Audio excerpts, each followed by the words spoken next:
Ya,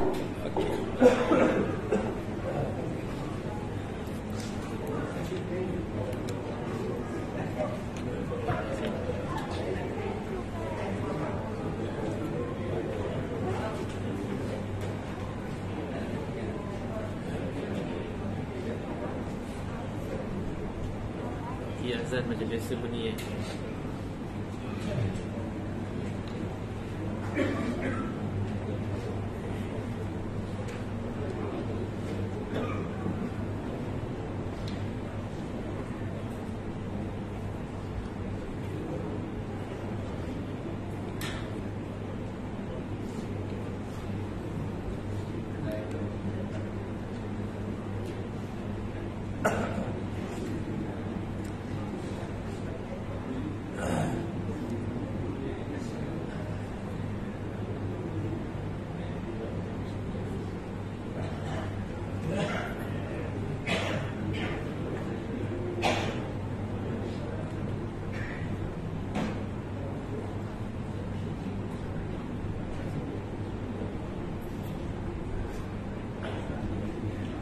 السلام عليكم ورحمة الله وبركاته.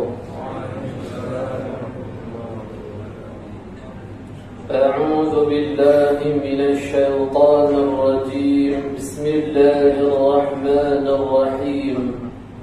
نحمده ونصلي ونسلم على رسوله الكريم. أما بعد. Alhamdulillah, thumma alhamdulillah. Bersyukur kepada Allah Subhanahu wa ta'ala kerana dengan limpahan dan juga kurniaan dan juga kasih sayang daripada Allah Subhanahu wa ta'ala terhadap diri kita sebagai hamba yang kesemuanya kita akur. Kita adalah hamba yang begitu banyaknya maksiat kepada Allah. Kita adalah hamba yang begitu banyaknya melakukan perbuatan keingkaran demi keingkaran.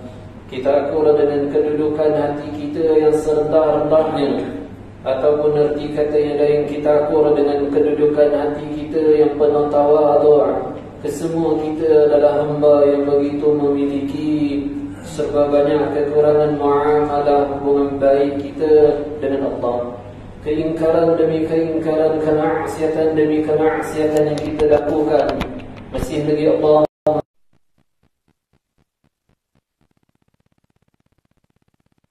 amal dengan amal-amal yang diridai oleh Allah Subhanahu wa ta'ala. Maka selayaknya hati-hati kita diterjemahkan dalam kedudukan hati yang bersyukur kepada Allah atas pilihan yang dipilih oleh Allah, atas keizinan yang diizinkan oleh Allah.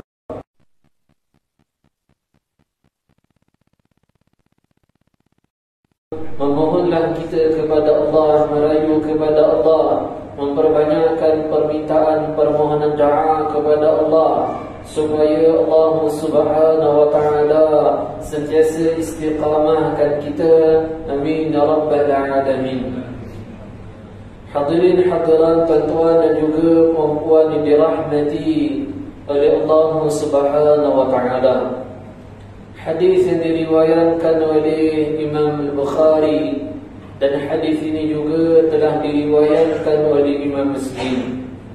Nabi sallallahu alaihi wasallam bersabda, tiga perkara ini maka Allah Subhanahu wa ta'ala akan anugerahkan halawatul iman, kemanisan iman kepadanya. Tiga amalan ini amalkan oleh seseorang mukmin, maka akan Allah anugerahkan kepadanya halawatul iman, iaitu kemanisan iman. Tidaklah Allah anugerahkan pada seseorang itu kemanisan iman, melainkan Allah setelah itu akan anugerahkan halawatul ibadah, kemanisan di dalam ibadah. Biasa kita pernah dengar salafus salih, para a'immah, para salafus salih, mereka telah mendirikan salat subuh menggunakan wuduk salat isya selama 40 tahun lamanya. Di antara lain adalah Al-Imam Sayyidina Ata rahimahullah yang mendirikan salat subuh menggunakan wuduk salat isya selama 20 tahun lamanya. Kenapakah mereka menghabiskan malam mereka dengan ibadah-ibadah sehingga mereka sanggup tak tidur? Khususnya mereka habiskan malam mereka dengan ibadah salat, kerana Allah telah menganugerahkan pada mereka kemanisan di dalam ibadah. Kenapa Allah anugerahkan pada mereka kemanisan dalam ibadah? Kerana Allah telah menjadikan kedudukan iman mereka dalam keadaan memiliki manis juga. Allah menganugerahkan pada mereka kemanisan iman. Disebabkan apa? Disebabkan kerana 3 amalan ini seperti yang diriwayatkan oleh Imam Bukhari dan Muslim. Nabi sallallahu alaihi wasallam bersabda 3 amalan ini. Yang pertama, memiliki kedudukan hati yang hatinya melebihi mencintai Allah dan Rasul sallallahu alaihi wasallam. Yang kedua, mencintai seseorang kerana Allah, mahabbah fillah, mencintai seseorang kerana Allah. Yang ketiga, membenci kekufuran seperti mana dibenci sekiranya dia nak dicampakkan masuk dalam neraka. Ketiga-tiga amalan ini sudah disempurnakan amal oleh seseorang yang beriman pada Allah, maka dia akan merasakan kemanisan iman. Setelah Allah menganugerahkan kemanisan iman, setelah itu pula akan Allah anugerahkan halawatul ibadah, kemanisan ibadah. Maka setiap ibadah yang dilakukan, maka memiliki tawajuh, tumpuan di dalam setiap amal ibadah yang ia lakukan. Yang pertama, dalam soal amalan halawatul iman, memiliki kedudukan kondisi hati yang memiliki lebih mencintai Allah dan mencintai Nabi sallallahu alaihi wasallam. Dan tanda bukti seseorang mencintai Nabi itu adalah dengan dia mengamalkan akan sunnah Nabi sallallahu alaihi wasallam. Biasa kita hadiri majlis kuliah perdana atau ceramah perdana, biasa kita akan dengar satu ayat Al-Quran yang acap kali yang kita akan dengar bersempena Maulidur Rasul sallallahu alaihi wasallam. Firman Allah Subhanahu wa taala dalam Al-Quranul Karim, "Qul in kuntum tuhibbuna Allah fattabi'uni yuhibbukumullah wa yaghfir lakum dhunubakum." Wahai Muhammad, beritahukanlah barang siapa yang mencintai Allah, sebut kalimat ini, fattabi'uni, ikutilah aku, iaitu Nabi sallallahu alaihi wasallam. Yuhibbukumullah, nescaya Allah mencintai kamu. Wa yaghfir lakum dhunubakum, dan Allah akan ampunkan seluruh dosa-dosa kamu. Ittiba' sunnah, mengikuti sunnah Nabi sallallahu alaihi wasallam, tanda bukti dia mencintai Allah dan Rasul. Kerana dalam ayat Al-Quran ini pula firman Allah, "Qul in kuntum tuhibbunallaha", beritahu barang siapa yang mencintai Allah, fattabi'uni, ikutlah aku, wajib mengikuti Nabi supaya mendatangkan cinta Allah kepada kita. Sebab tu selanjutnya Al-Quran ini sebut yuhibbukumullah, confirm Allah akan mencintai kamu, wa yaghfir lakum dzunubakum, dan hatta dosa-dosa kamu juga akan diampuni oleh Allah. Maka di dalam amalan sunnah Nabi sallallahu alaihi wasallam mengandungi mahabbah, cintanya Allah, dan mengandungi maghfirah, pengampunan Allah.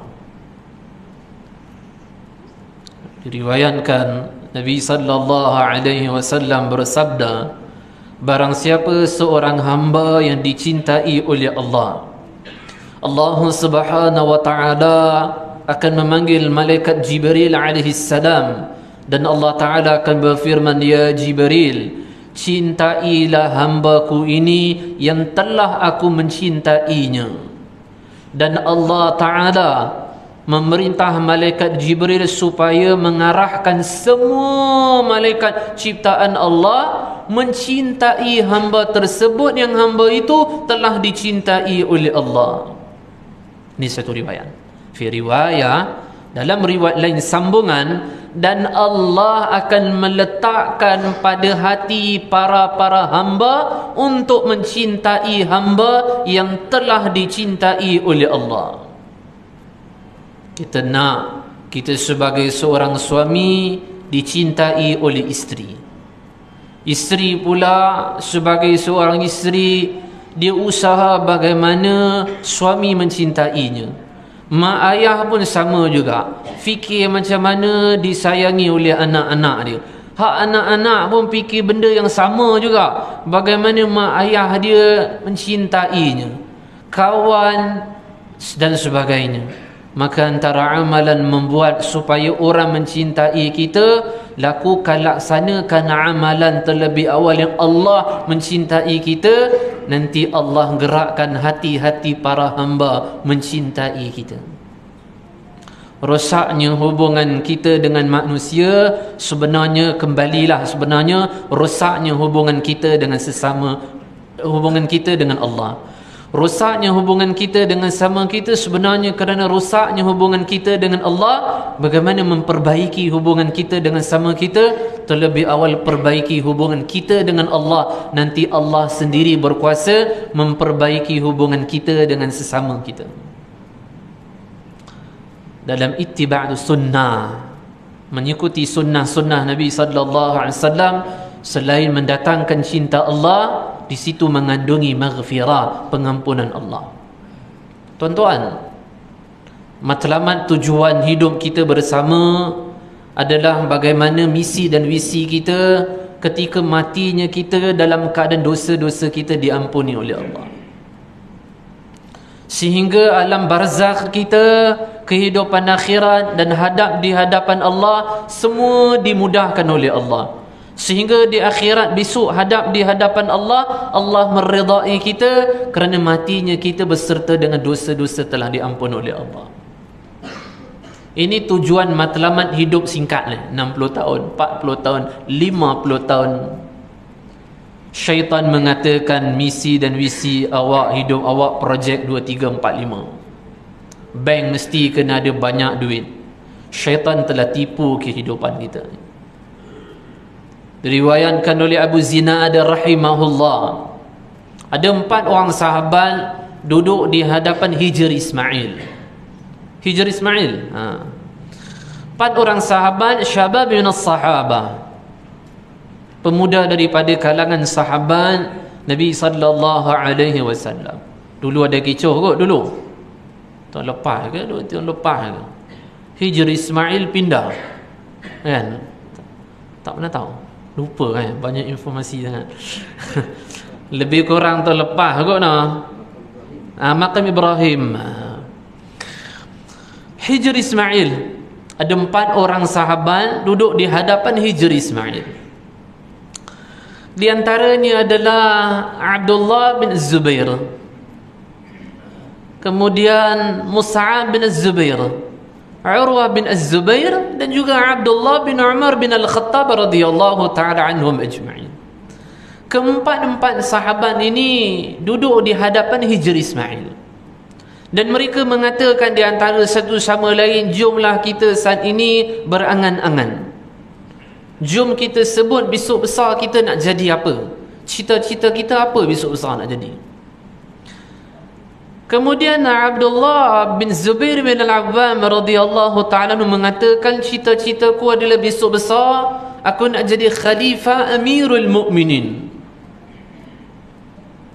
Kemudian kata Sayyidina Urwah radhiyallahu ta'ala, ada pun cita-citaku besok besar adalah aku nak jadi seorang yang alim, sehingga manusia berbondong-bondong mendatangiku mengambil ilmu manfaat yang ada kepadaku. Kemudian kata Sayyidina Mus'ab radhiyallahu ta'ala, cita-citaku adalah bagaimana besok besar aku menjadi gubernur atau menteri besar Iraq. Dan juga aku berharap aku dapat menikahi dua wanita yang menurut pandangan mataku mereka adalah cantik sangat-sangat, iaitu Aisyah binti Talha radhiyallahu ta'ala anha dan juga Sakinah binti Al-Husain radhiyallahu ta'ala anha. Giliran yang terakhir yang keempat, sahabat Abdullah bin Umar bin Al-Khattab radhiyallahu ta'ala. Kata Sayyidina Abdullah bin Umar radhiyallahu ta'ala, ada pun cita-citaku adalah bagaimana sebelum aku mati dosa-dosa aku dibersihkan oleh Allah, diampunkan oleh Allah, sehingga besok di akhirat Allah Ta'ala telah redha kepadaku dan Allah Ta'ala mudahkan perjalanan akhiratku memasuki dalam syurganya. Ini adalah cita-citaku. Perawi bagi kisah ini adalah Abu Zinad rahimahullah. Kata Abu Zinad rahimahullah, mereka sebut ni ketika mereka kecil lagi dan budak-budak lagi. Ternyata ketika mereka dah besar, apa yang mereka harap mereka sebut ini, ketika mereka dewasa, mereka besar, telah Allah berikan apa yang mereka inginkan. Doa time, tak ada dosa lagi, tanggungan dosa lagi, mustajab doa. Abdullah bin Az-Zubair radhiyallahu ta'ala mengatakan, cita-citaku adalah jadi gubernur, menteri besar, menjadi Khalifah Amirul Mu'minin. Abdullah bin Az-Zubair. 4 khalifah. Khalifah Ar-Rabi', khalifah yang keempat terakhir, Khalifah Amirul Mu'minin Sayyidina Ali bin Abi Talib karamallahu wajhahu radhiyallahu ta'ala. Setelah itu pucuk kepimpinan diserah kepada siapa? Setelah syahidnya Sayyidina Ali, diserahkan kepada puteranya Hasan bin Ali bin Abi Talib radhiyallahu ta'ala anhu. Ia pegang khalifah lebih kurang dalam 11 bulan 7 hari, tak lama. Kemudian ia sendiri menyerahkan kedudukan jawatan khalifahnya kepada Muawiyah bin Abi Sufyan tanpa desakan. Cuma berlaku pertelingkahan adik-beradik antara Hasan dan Husain. Sayyidina Husain kata, tak payah bagi, ni seteru ayah kita ni, seteru ayah kita, kenapa nak serahkan pula kepadanya? Kata Sayyidina Hasan, Husain jangan cakap banyak. Kalau mencegahku daripada ku serahkan kepimpinanku pada Muawiyah bin Abi Sufyan, maka aku letak engkau dalam satu rumah, dalam satu bilik. Aku kunci bilik, kunci rumah sekali. Setelah selesai aku menyerahkan jawatanku, baru aku keluarkan kau. Sayyidina Ali kemudian pucuk kepimpinan serah kepada, dipimpin oleh Sayyidina Hasan. Kemudian Sayyidina Hasan berikan pada Muawiyah bin Abi Sufyan. Muawiyah bin Abi Sufyan sebelum meninggal, ia berikan kedudukan jawatan ini kepada puteranya, iaitu Yazid bin Muawiyah bin Abi Sufyan. Sayyidina Ali berikan pada, kemudian diberikan pada Sayyidina Hasan, kemudian diberikan pada Muawiyah bin Abi Sufyan. Muawiyah bin Abi Sufyan berikan pada puteranya Yazid bin Muawiyah bin Abi Sufyan. Kemudian pucuk kepimpinan itu pula diserah kepada siapa? Muawiyah bin Yazid bin Muawiyah bin Abi Sufyan. Yazid punya anak, Dibagi nama macam ayahnya, nama Muawiyah. Muawiyah bin Yazid bin Muawiyah bin Abi Sufyan. Kemudian barulah pucuk kepimpinan itu diserahkan kepada Abdullah bin Zubair bin Al-Awwam radhiyallahu ta'ala anhu. So apa yang disebut di Hijri Ismail tu diberikan oleh Allah. Yang kedua, kata Sayyidina Urwah, aku nak jadi orang alim kabir, alim besar. Ternyata ia menjadi orang yang paling penting, orang alim, meminta fatwa kepada Sayyidina Urwah di Haramain Mekah dan Madinah. Sayyidina Mus'ab radhiyallahu ta'ala kata nak jadi pemimpin di Iraq, dan ia pun telah menjadi gubernur menteri besar Iraq, dan ia pun menikahi dua wanita yang menurut pandangannya cantik, iaitu Aisyah binti Abi Talha dan juga Sakinah binti Al-Husain. Dan kata Abu Zinad rahimahullah, apa yang diinginkan oleh Abdullah bin Umar, pengampunan Allah, maghfirah, moga-moga Allah Ta'ala mengampuninya. Hadirin hadiran, tuan-tuan dan juga puan-puan yang dirahmati oleh Allah, kita tak tahu kita mati bila. Cuma kita harap sangat kepada Allah, Allah Subhanahu wa Ta'ala ampunkan dosa-dosa kita dan mati kita dalam keadaan husnul khatimah, kubur kita raudhah min riyadil jannah, dan Allah mudahkan kehidupan dunia dan akhirat kita. Amin ya rabbal alamin. Tuan-tuan dan juga puan-puan yang dirahmati oleh Allah, tajuk saya tak tahu nak bubuh tajuk apa. Kerana minggu lepas Jumaat saya tazkirah Jumaat di Surau Batu Tiga Shah Alam, dekat dengan CSR Kilang Gula tu. Ada satu surau tu, surau Jumaat, dan memandangkan khatib di atas mimbar tu berkhutbah berkaitan akhlak Nabi sallallahu alaihi wasallam. Apa yang Nabi sebut, Nabi amal. Lebih kurang macam tu tajuknya. Saya pun fikir nak tazkirah bab apa, dan sealang-alang nak datang maulid ni, saya belek kitab Sifatus Safwa karya Imam Ibn Jauzi rahimahullah. Sebenarnya kitab ni rujukan saya juga sebenarnya Maulidur Rasul pada tahun lepas. Kemudian tahun ni pun antaranya yang sama jugalah. Imam Ibn Jauzi rahimahullah karang kitab ni. Kitab ni dia ada 4 jilid. Muqaddimah kitab ni, Imam Ibn Jauzi rahimahullah mengkritik kuat Imam Al-Hafiz Abu Naim Al-Asbahani, iaitu karyanya Hilyatul Awliya. Ini kitab besar ni, Hilyatul Awliya, ada 26 jilid. Antara karya sumbangan Al-Hafiz Abu Naim Al-Asbahani Al-Syafi'i rahimahullah, ulama yang telah tinggalkan kita 1000 tahun, bukan 1000, lebih lagi yang lepas, sebelum Imam Al-Ghazali rahimahullah. Al-Imam Al-Hafiz Abu Naim Al-Asbahani, karya yang besar juga lain adalah Ma'rifatus Sahaba, yang menghimpunkan beberapa riwayat berkaitan para sahabat Nabi sallallahu alaihi wasallam. Al-Hafiz Abu Naim seorang ulama ahli hadis yang pro ilmu sufi, ataupun termasuk daripada ahli hadis dan al-mutasawwifin, ulama pembela mazhab tasawuf. Tapi tasawufnya itu bukan simbang makrifat, hakikat, itu bukan. Tasawufnya adalah tasawuf yang berdasarkan Al-Quran dan juga hadis. Kerana kata Syekh Abdul Qadir Al-Jilani rahimahullah, setiap tasawuf itu tidak memiliki 2 sayap, tidak berterbang dengan 2 sayap, Al-Quran dan Sunnah, maka tertolaklah tasawuf tersebut. Junaid Al-Baghdadi rahimahullah mengatakan, jalan kami, jalan kesufian tasawuf kami adalah jalan yang berpandukan Al-Quran dan Sunnah. Sekiranya aliran tasawuf yang tidak ada Al-Quran dan Sunnah padanya, maka ia tertolak. Begitu juga disebutkan oleh Al-Allama Al-Syahid Syekh Sa'id Ramadan Al-Buti rahimahullah ta'ala. Imam Ibn Jauzi rahimahullah pada muqaddimah kitab ini mengkritik karya ini, Hilyatul Awliya karya Al-Hafiz Abu Na'im, antara kritikannya adalah kenapa kitab ini tak didahulukan riwayat-riwayat berkaitan Nabi sallallahu alaihi wasallam, tapi didahulukan riwayat mengenai sahabat Abu Bakar As-Siddiq. So Ibnu Jauzi rahimahullah tak boleh terima, tak puas hati.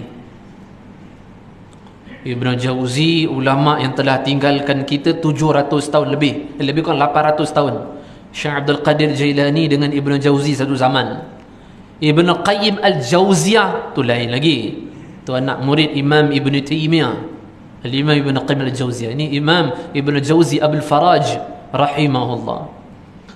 Maka kata Imam Ibnu Jauzi rahimahullah, kalau nak membicarakan riwayat mengenai seseorang, maka layaknya dibicarakan riwayat mengenai manusia paling terbaik, iaitu Nabi sallallahu alaihi wasallam.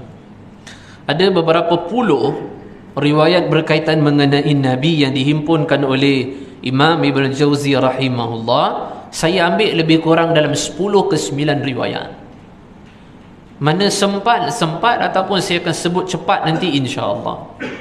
Lebih kurang dalam 10 riwayat, daripada lebih kurang berapa puluh riwayat ada, lebih kurang saya ambil dalam 9-10 saja riwayat berkaitan mengenai Nabi sallallahu alaihi wasallam. Tertuju dalam soal riwayat bab akhlak Nabi sallallahu alaihi wasallam, ada juga keutamaan dua riwayat, keutamaan terhadap diri Nabi sallallahu alaihi wasallam.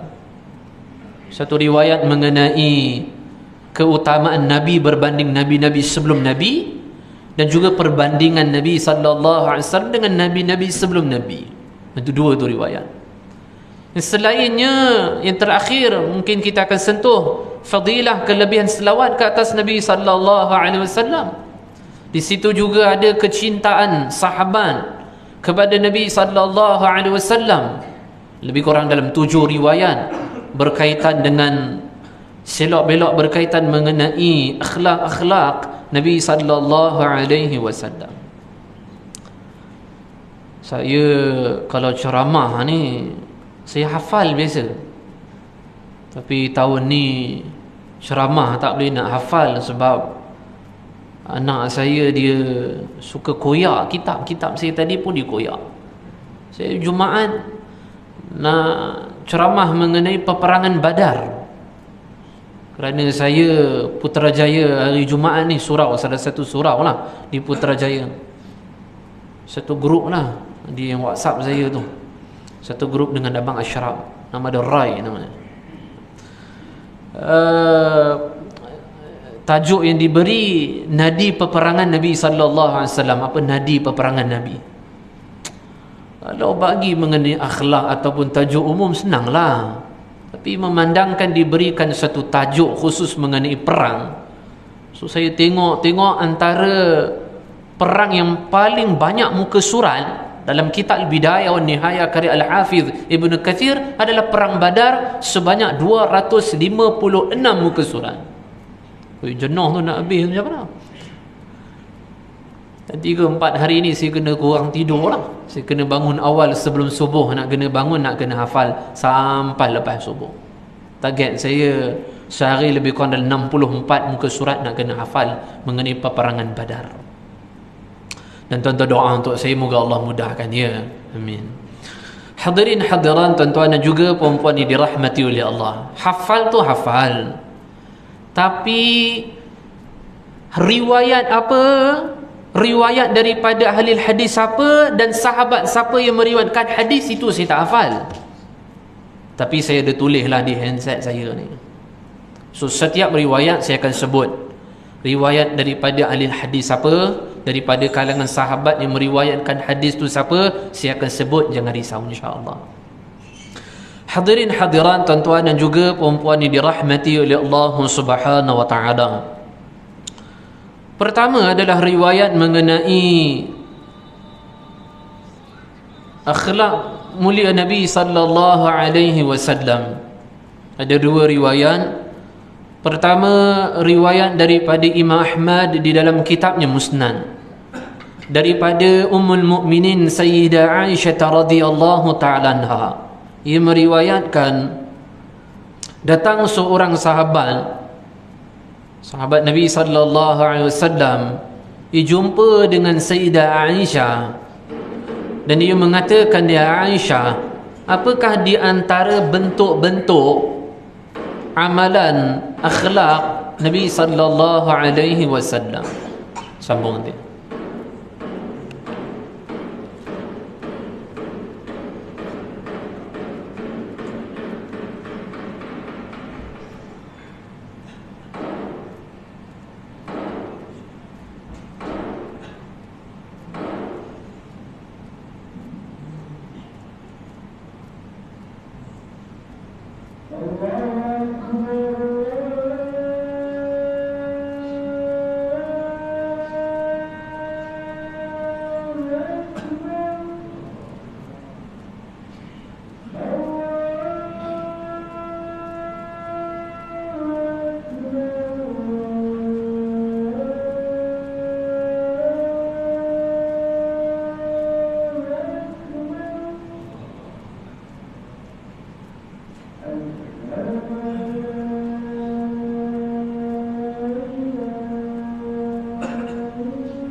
أعوذ بالله من الشيطان الرجيم بسم الله الرحمن الرحيم نحمده ونصلي ونسلم على رسوله الكريم أما بعد. Alhamdulillah, hadirin hadiran tuan-tuan dan juga puan-puan yang dirahmati oleh Allah Subhanahu wa taala. Hadis yang diriwayatkan oleh Imam Ahmad dalam kitabnya Musnad daripada Ummul Mukminin Sayyidah Aisyah radhiyallahu taala anha, ia meriwayatkan datang seorang sahabat kepada Sayyidah Aisyah. Ia bertanya kepada Sayyidah Aisyah, bagaimanakah di antara bentuk-bentuk akhlak-akhlak Nabi sallallahu alaihi wasallam. Kata Sayyidah Aisyah radhiyallahu taala anha, sesungguhnya Nabi sallallahu alaihi wasallam adalah manusia yang paling memiliki akhlak yang baik atau akhlak yang terpuji. Dan Nabi sallallahu alaihi wasallam seorang yang tidak melakukan perbuatan-perbuatan yang keji. Nabi sallallahu alaihi wasallam tidak bertindak dengan tindakan yang kasar. Nabi sallallahu alaihi wasallam tidak menjerit-jerit ketika berada di pasar. Dan Nabi sallallahu alaihi wasallam tidak akan membalas keburukan dengan keburukan. Bahkan Nabi sallallahu alaihi wasallam akan membalas keburukan itu dengan kebaikan. Seterusnya diriwayatkan oleh Imam Bukhari, Tirmizi dan juga Imam Ibn Hibban daripada sahabat Anas bin Malik, khadimi Rasulullah sallallahu alaihi wasallam.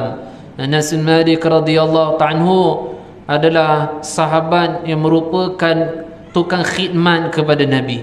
Kata Anas bin Malik radhiyallahu taala anhu, selama 10 tahun lama aku berkhidmat kepada Nabi, tak pernah pun Nabi sallallahu alaihi wasallam mengatakan pada apa pekerjaan-pekerjaan yang tak sempurna yang ku lakukan.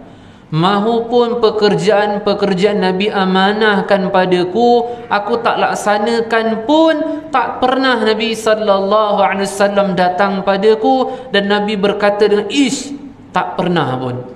Ini di antara bentuk akhlak baik yang dimiliki oleh Nabi sallallahu alaihi wasallam. Seterusnya adalah riwayat mengenai tawadhu'nya Nabi sallallahu alaihi wasallam. Rawahu al-Bukhari fi sahih, hadis yang diriwayatkan oleh Imam Bukhari dalam kitabnya Sahih daripada sahabat Umar bin Al-Khattab radhiyallahu ta'ala anhu. Kata Sayyidina Umar, aku telah mendengar Nabi sallallahu alaihi wasallam bersabda, janganlah kamu menyanjung-nyanjungku secara berlebih-lebihan seperti mana golongan Nasrani mereka telah menyanjung-nyanjung Nabi Isa alaihi salam secara berlebih-lebihan. Kerana sesungguhnya aku ini adalah hamba Allah, maka oleh dari itu panggillah aku dengan panggilan hamba Allah dan pesuruh Allah. Di antara kalimat yang Nabi sebut ia merupakan tawadhu'nya Nabi sallallahu alaihi wasallam. Hadis yang diriwayatkan oleh Bukhari dalam kitabnya Sahih daripada sahabat Anas bin Malik radhiyallahu ta'ala anhu. Kata Anas bin Malik radhiyallahu ta'ala, pernah satu ketika Nabi sallallahu alaihi wasallam didatangi oleh seorang jariyah, didatangi oleh seorang hamba wanita, yang mana hamba wanita ini masih budak lagi. Dia datang pada Nabi sallallahu alaihi wasallam, dia pegang tangan Nabi, kemudian dia bawa pada tempat yang dia nak pergi. Fi riwayat wa isnad sahih, dan riwayat yang lain hatta sanadnya sahih. Kata Anas bin Malik radhiyallahu ta'ala, datangnya hamba wanita ini pegang tangan Nabi sallallahu alaihi wasallam, mana-mana yang dia rasa dia suka nak bawa, dia akan bawa Nabi sallallahu alaihi wasallam. Dan kata Anas bin Malik radhiyallahu ta'ala, aku melihat raut wajah Nabi sallallahu alaihi wasallam, Nabi tak menunjukkan raut wajah yang tak selesa, kerana dia dipegang tangan, dipegang oleh seorang status hamba yang budak lagi. Bahkan Nabi sallallahu alaihi wasallam begitu penuh meraihkannya. Ini di antara bentuk tawadhu' Nabi sallallahu alaihi wasallam. Seterusnya diriwayatkan oleh Sayyidina Hasan bin Ali radhiyallahu ta'ala anhu. Kata Sayyidina Hasan bin Ali radhiyallahu ta'ala bahwasanya Nabi sallallahu alaihi wasallam tidak pernah sama sekali menutup pintu rumahnya. Maksudnya Nabi tutup pintulah. Sekiranya ada mana-mana sahabat perlukan bantuan, hajat nak jumpa Nabi, meskipun di waktu malam, confirm Nabi akan buka pintu untuknya. Padahal ini khairul insan, khairul makhluk, sebaik-baik manusia dan ciptaan Allah. Datanglah bila masa pun nak jumpa, tak ada halangan. Dan kata Hasan bin Ali radhiyallahu anhu, Nabi sallallahu alaihi wasallam tak ada assistant. Siapa yang nak jumpa Nabi bila-bila boleh je jumpa. Tak perlu jumpa Abu Bakar terlebih awal. Tak payah nak jumpa Sayyidina Umar terlebih awal. Bila-bila masa, di mana-mana sahabat pun boleh jumpa Nabi sallallahu alaihi wasallam.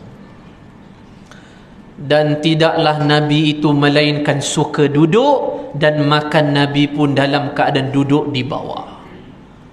Sebab tu Imam Al-Ghazali rahimahullah menyebutkan dalam kitabnya Ihya dalam Adabut Ta'am, adab makan. Kata Imam Al-Ghazali, orang makan tu duduk bawah lah ikut sunnah. Biar sifat dia pun sifat bawah juga nanti. Bila makan itu akan mewarisi sifat tawadhu', sifat hambal, ataupun sifat rendah hati ataupun rendah diri. Tawadhu'nya Nabi sallallahu alaihi wasallam, Ihya disebutkan ada seorang sahabat tergetar-getar duduk depan Nabi. Nabi kata, kenapa kamu takut? La takhaf. Kamu duduk bukan di hadapan seorang raja pun. Kamu hanya duduk di hadapan seorang hamba Allah sepertimu juga. Maka janganlah kamu ketakutan sehingga berkeringat, sehingga titik peluh dia jatuh, jangan. Dan Nabi sallallahu alaihi wasallam temukan lututnya dan bertembung dengan lutut Nabi sallallahu alaihi wasallam. Seterusnya, riwayat mengenai kasih sayang Nabi sallallahu alaihi wasallam, rawah al-Bukhari wal Muslim fi sahihahima, daripada sahabat Anas bin Malik radhiyallahu taala anhu, Nabi sallallahu alaihi wasallam bersabda, tadi ketika aku mendirikan salat, aku ingin kalau aku lamakan akan salatku. Maksudnya Nabi nak bacaan dalam salat Nabi nak baca panjang-panjang. Akan tetapi telah ku dengar tangisan anak kecil di belakang, kerana itu aku mempercepatkan akan salatku, kerana aku mengetahui bagaimana gelisahnya ibu kepada anak kecil tadi. So, kasih sayang Nabi sallallahu alaihi wasallam bukan di luar, hatta dalam salat pun Nabi sallallahu alaihi wasallam mendahulukan akan kasih sayang. Seterusnya, mengenai senda gurau Nabi sallallahu alaihi wasallam, rawah Ahmad fil Musnad daripada sahabat Anas bin Malik radhiyallahu taala anhu. Anas bin Malik radhiyallahu taala meriwayatkan ada seorang sahabat namanya Sayyidina Zahir radhiyallahu taala anhu. Sayyidina Zahir radhiyallahu taala anhu adalah sahabat yang duduk di corak kampung. Sayyidina Zahir radhiyallahu taala anhu asal jumpa Nabi mesti dia bagi hadiah kat Nabi, dan Nabi akan balas balik dengan cara melakukan persiapan yang rapi untuk perjalanan balik ke kampungnya, segi kenderaan dan sebagainya. Sayyidina Zahir radhiyallahu taala kata Anas bin Malik, orangnya kecil, orangnya pendek. Satu hari Nabi sallallahu alaihi wasallam memasuki pasar, Nabi tengah nampak Sayyidina Zahir tengah jual. Dia seorang pedagang, dia penjual. Kemudian datang Nabi sallallahu alaihi wasallam peluk di belakangnya. Dan Sayyidina Zahir tak selesa dan dia marah-marah, dia menjerit. Siapa ni duk main-main peluk belakang ni? Lepas. Tengok tak nak lepas lagi. Maka dia kalih belakang, ternyata itu adalah Nabi sallallahu alaihi wasallam. Bila dia tahu itu adalah Nabi sallallahu alaihi wasallam, sengaja.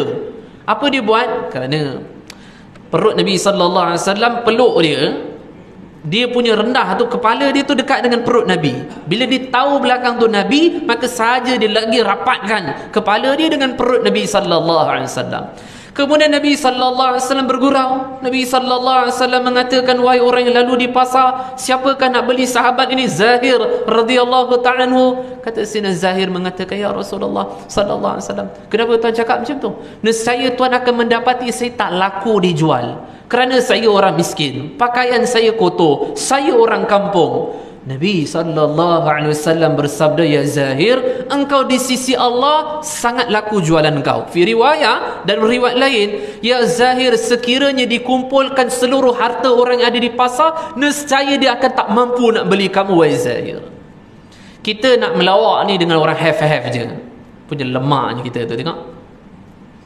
Kita nak duduk lepak berkawan dengan orang yang ada welfare, pakai tie, pakai jam tangan, dia orang yang kaya, rumah 2-3 tingkat. Apa punya perangai ni? Ingat-ingat, Nabi sallallahu alaihi wasallam Nabi kita, panutan ikutan kita, nak dicintai oleh Allah, nak jalan ke syurga, wajib ikut Nabi. Antara akhlak Nabi, suka berkasih sayang, gelak ketawa, duduk bersama dengan golongan fuqara wal masakin, fakir miskin.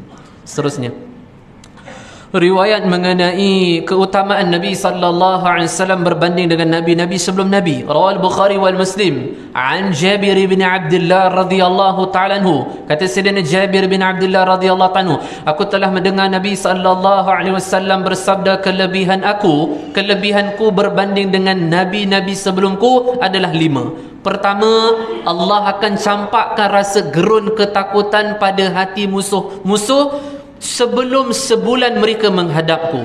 Yang kedua adalah Allah Ta'ala jadikan bumi ini untukku adalah masjid dan tempat yang suci, sehingga barang siapa daripada kalangan umatku sudah memasuki waktu salat, maka mereka boleh salat di mana-mana kerana tempat itu adalah suci. Yang ketiga, Allah Ta'ala telah halalkan padaku harta ghanimah, iaitu harta rampasan perang. Yang keempat, Allah Ta'ala jadikan aku Nabi yang memegang syafaat di akhirat nanti. Yang kelima, setiap Nabi dan Rasul diutuskan untuk kaum mereka, namun aku Allah Ta'ala utuskan bagi sekalian para manusia. Yang seterusnya, perbandingan Nabi sallallahu alaihi wasallam dengan nabi-nabi lain. Rawah Bukhari wal Muslim an Abi Hurairah radhiyallahu ta'ala anhu. Abu Hurairah radhiyallahu ta'ala, Bukhari Muslim daripada sahabat Abu Hurairah, Nabi sallallahu alaihi wasallam bersabda, perbandingan aku berbanding dengan nabi-nabi sebelumku adalah seperti satu bangunan besar, satu bangunan indah, begitu indah, begitu besar. Ada beberapa orang mengelilingi bangunan tersebut. Ternyata mereka melihat pada bangunan mewah yang besar tu, di hujung bangunan tu ada satu batu bata tak terletak kat situ. Kemudian mereka mengatakan, alangkah bagusnya, alangkah baiknya kalau ada satu batu lagi letak di situ. Saya nampak indah lah, lebih nampak gah lah, mewah lah bangunan ini. Satu batu bata yang tak ada satu tu, itu adalah aku berbanding dengan nabi-nabi yang lain. Maksudnya indahnya nabi-nabi lain kerana ada keindahan pada Nabi sallallahu alaihi wasallam. Setiap nabi memiliki keistimewaan yang tertentu, kesemua itu ada pada Nabi sallallahu alaihi wasallam. Setampan-tampannya kacak wajah Nabi Yusuf alaihissalam, lebih kacak lagi wajah Nabi sallallahu alaihi wasallam seperti riwayat Aisyah radhiyallahu taala. Yang seterusnya, yang terakhirlah, last lah. Ini baru saya sebut satu tanpa syarah tau. Kalau syarah lagi lambat nanti. Ini last lah. Bentuk kefakiran Nabi sallallahu alaihi wasallam. Tuan-tuan, beras mahal. Bukan beras je, barang-barang lain pun mahal. Saya bawa riwayat, 2 riwayat. Ini pengubat bagi kegelisahan yang dialami oleh sekarang pada tuan-tuan, khususnya tuan-tuan dan orang yang tengok live juga lah, khususnya tuan-tuan dan juga perempuan. Orang ilmu tak ada tu, gelisah je hidup dia kan. Mustahak pentingnya orang hidup dengan memiliki kaya raya dengan ilmu, meskipun dia fakir miskin dengan harta. Rawahu Muslim fi sahih. Ini last ada 2 riwayat last. Rawahu Muslim fi sahih an An-Nu'man bin Bashir radhiyallahu ta'ala. An-Nu'man bin Bashir radhiyallahu ta'ala khutbah Jum'an ketika ia menjadi menteri besar di Kufah. Kata Nu'man bin Bashir di atas mimbar fi yaumul Jum'ah, ketika hari Jum'ah, kata Nu'man bin Bashir radhiyallahu anhu bahwasanya dahulu kami berada pada zaman kepimpinan yang dipimpin oleh Khalifah Tsani, khalifah yang kedua, Umar bin Al-Khattab radhiyallahu anhu. Pernah dialami di zaman Sayyidina Umar kesusahan segi soal bekal, maka Umar pada khutbah Jumaat menyebutkan, wallahi, aku bersumpah, ya ma'asyiral muslimin, wahai semua orang Islam, aku bersumpah kepada kamu, aku melihat dengan hadis sahih Muslim, aku melihat dengan mataku sendiri Nabi sallallahu alaihi wasallam dalam keadaan meringkuk kerana tak menemukan satu kurma daqal untuk Nabi makan mengenyangkan perut Nabi. Kita duk menjerit, gila-gila menjerit ni. Poi, apa punya kegilaan, mahalnya harga, khususnya beras. Boleh makan lagi weh. Nabi sallallahu alaihi wasallam meringkuk 1 hari penuh, tak menemukan kurma daqal. Tuan-tuan tahu kurma daqal? Daqal? Tak tahu tak sayang Nabi ya. Imam Nawawi rahimahullah, kitab muzakarah setiap bulanan kita, Bustanul Arifin. Imam Nawawi rahimahullah dalam kitab Syarah ala Sahih Muslim mengatakan kurma dakal itu adalah kurma yang kualiti paling rendah, yang hampir membusuk. Kita duk menjerit, okey lah awak nak salahkan, itu lain cerita. Tapi satu sudut, banyakkan alhamdulillah bank duk ada duit lagi, masih boleh beli lagi. Soal awak pembangkang punya pihak ke, itu lain semua, letak cerita belakang. Soal bagaimana kedudukan kita dengan kefakiran Nabi sallallahu alaihi wasallam. Syukurlah kehidupan kita. Seterusnya rawah al-Bukhari fi sahih. Tadi riwayat Imam Muslim sahih, ni Imam Bukhari tanpa Imam Muslim. Daripada Muhammad ibn Sirin rahimahullah, tokoh besar ni Muhammad ibn Sirin. Muhammad ibn Sirin kata, aku jalan bersama dengan Abu Hurairah radhiyallahu ta'ala. Pada satu jalan lorong, kami telah melihat ada orang tengah buat kambing bakar, kambing golek. Orang tadi yang buat kambing golek tengah makan, dia melihat kedatangan Abu Hurairah kami, dan dia mengatakan, ya Abu Hurairah, ta'al, ke sini. Kemudian datang Abu Hurairah, dan mereka mengatakan, jamahlah sikit, makanlah, bukan bagi kenyang pun tak apa banyak ni. Abu Hurairah radhiyallahu ta'ala menangis dan mengatakan, ketahuilah sesungguhnya Nabi sallallahu alaihi wasallam tinggalkan dunia dalam keadaan tak pernah Nabi kenyang meskipun dengan makan gandum. Tak pernah.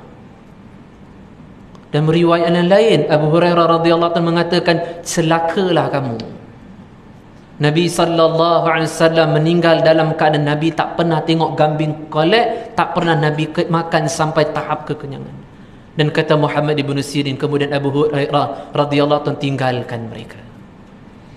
Hadirin hadirat, tuan-tuan dan juga puan-puan yang dirahmati oleh Allah, sebenarnya ada lagi banyak riwayat yang saya nak kongsikan, tapi kerana tadi yang awal mengenai kecintaan pada Allah Nabi, kemudian dan juga beberapa riwayat mengenai pengampunan Allah, tu dah tarik banyak dah, sehingga saya rasa cukuplah beberapa riwayat yang saya kongsikan. Moga-moga mendatangkan manfaat untuk diri saya, tuan-tuan dan juga puan-puan, dan juga apa yang kita muzakarah membentukkan kedudukan hati kita, memiliki kecintaan pada Allah, dan khusus jugalah kecintaan kepada Nabi sallallahu alaihi wasallam. Dan moga Allah berikan kekuatan pada kita semua untuk mengikuti sunnah-sunnah Nabi sallallahu alaihi wasallam, dan juga Allah berikan kekuatan untuk kita memperbanyakkan selawat ke atas Nabi sallallahu alaihi wasallam, kerana orang yang memperbanyakkan selawat, Allah mudahkan kehidupan dunia dan akhiratnya. Ada rezeki nanti.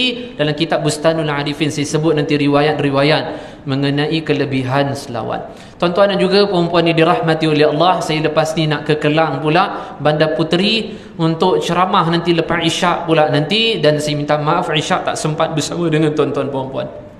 Sebelum mengakhiri kuliah, macam biasa, saya minta maaf lah. Anda kata sepanjang tempoh saya kuliah, mana tahu ada kata-kata saya tergores hati tuan-tuan perempuan ke, ada marah dengan saya, tak suka saya sebut pasal beras dan sebagainya. Saya dengar rendah hati sangat, mohon maaf pada tuan-tuan perempuan. Yang seterusnya, saya harap pada semua kalangan jemaah muslimin muslimat, tolong doakan untuk saya, doakan untuk isteri, dan tolong doakan untuk anak saya. Yang seterusnya, apa yang kita muzakarah, moga kita doa pada Allah, moga Allah beri kekuatan untuk kita amal, dan kita sampaikan pada orang yang tak hadir majlis bersama dengan kita. Tanamkan niat bangun tahajud, besok cuti kan, ambil masa sikit lah, lebih sikit untuk salat malam. Dan sebelum tidur, maafkan kesalahan saudara muslim di belakang kita yang kita tak tahu apa salah mereka, dengan kita just maafkan, kerana ia merupakan amal yang mudah masuk dalam syurga, seperti riwayat sahabat Abdullah bin Amr bin Al-As radhiyallahu anhu. Akhir kalam, yang baik itu datang daripada Allah, salah silap, kelemahan, kekurangan datang daripada diri saya sendiri. Hakikatnya qadrihi khairi syarrih min Allah Ta'ala. Hakikatnya segala sesuatu yang baik dan juga buruk, kullu min indillah, kesemuanya hakikat datang daripada Allah Subhanahu wa taala. Wallahu taala a'lam bis-shawab. Ilaihil ma'ab. Wassalamu alaikum warahmatullahi wabarakatuh.